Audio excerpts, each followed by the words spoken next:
Steve Hassenplug. This is a Connect 4 robot. The kids will play against it.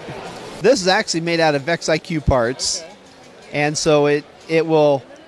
It's got 3 touch sensors, so so they can select the column and where they want to drop it, and then after they drop the chip in, the robot will play its turn, and usually the robot wins. Oh, yep, the robot won. Robot just won that game. That was a quick game. How does the robot know where to play after the human plays?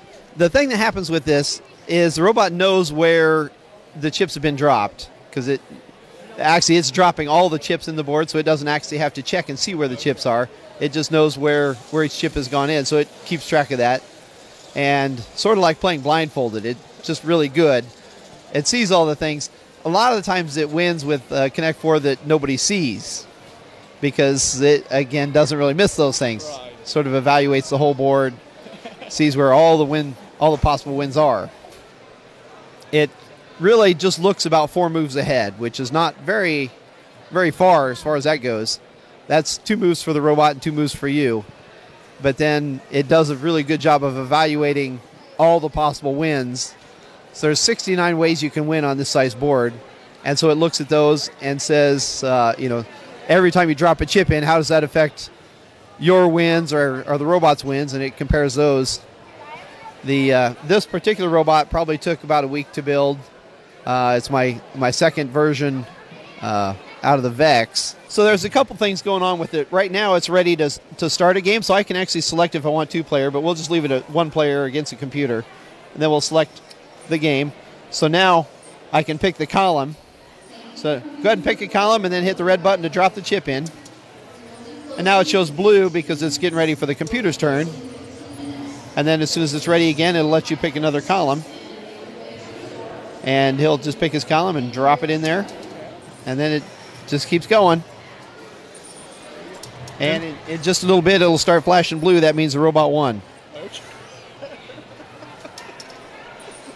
And then at the top here, you've got just kind of drop down and dispense each piece. So that one's probably the trickier part of the build. It's set up so that, of course, one of the challenges with this kind of build is making it work with the pieces that are not system pieces. So making it just the right size for the chips that it has to grab. It has the wheel that will turn each time it drops a chip in. So first it turns to one direction to drop the red chips, and then it'll turn the other direction to push out a black chip.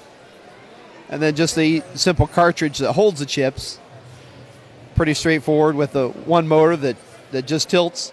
It actually has a sensor in it, or it'll look at the rotation on the motor. So if it tries to drop a chip in and the chip doesn't actually fall, it'll keep trying to drop it until it actually falls in there.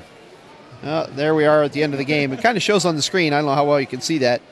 Shows how many wins are left for the player and how many wins for the robot, and all the sort of evaluation that it does for that.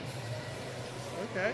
This is really neat. Does everything run fairly smoothly throughout the day, or is there like upkeep you have to do on it?